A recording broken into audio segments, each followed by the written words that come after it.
एक देवी जिसने अग्नि में कूदकर अपनी पहचान भस्म कर दी, और वही देवी पहाड़ की बेटी बनकर फिर लौटी।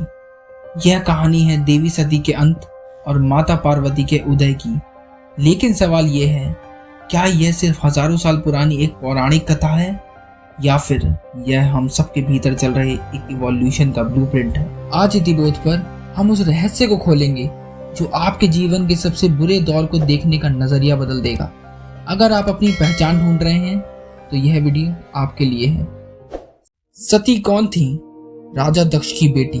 दक्ष जो प्रतीक है अहंकार के, समाज के कड़े नियमों के और लोग क्या कहेंगे वाली सोच के। हम सब अपनी जिंदगी की शुरुआत सती बनकर ही करते हैं। हमारी पहचान इस बात से तय होती है कि समाज हमसे क्या चाहता है, हमारे माता पिता हमसे क्या उम्मीद रखते हैं और दुनिया हमें किस चश्मे से देख रही है।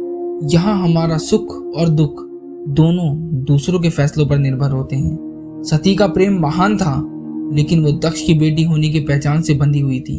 यह अधूरी चेतना का फेज है जहां हम दुनिया की नजरों में सही होने की कोशिश में हम खुद को भूल जाते हैं। जब सती ने योग अग्नि में खुद को भस्म किया तो वो कोई अंत नहीं था, वो एक घोषणा थी पुरानी पहचान को समाप्त करने की, जिसे आप अपनी जिंदगी का सबसे बुरा दौर, मेंटल ब्रेकडाउन या फेलियर समझते हैं। असल में वो कुदरत का तरीका है आपकी पुरानी बेड़ियों को जलाने का।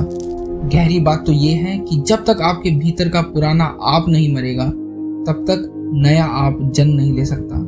सती का मिटना जरूरी था ताकि दक्ष की बेटी का अंत हो और स्वतंत्र शक्ति का उदय हो सके। अब जन्म होता है पार्वती का। वे पहाड़ की बेटी हैं, पहाड़ जो हिलता नहीं, जो अडिग है, जो अपनी धुरी पर स्थित है। सती और पार्वती में सबसे बड़ा फर्क क्या है? सती भावुक थी, पार्वती जागृत हैं। सती शिव को पाने के लिए विलाप करती हैं, लेकिन पार्वती शिव को पाने के लिए तपस्या करती हैं। यह आपकी लाइफ का वो फेज है जहां आप दूसरों को दोष देना बंद कर देते हैं। आप समझ जाते हैं कि अगर कुछ महान पाना है तो खुद को उस काबिल बनाना होगा। यहाँ प्यार कोई मांग नहीं है, प्यार एक साधना है। मेहनत, अनुशासन और खुद पर काम करना ही पार्वती होना है। जब पार्वती शिव से मिलती हैं तो यह सिर्फ दो शरीरों का मिलन नहीं है, यह होश और ऊर्जा का संगम है। बिना पार्वती के शिव शून्य और निष्क्रिय हैं, और बिना शिव के पार्वती अनियंत्रित हैं।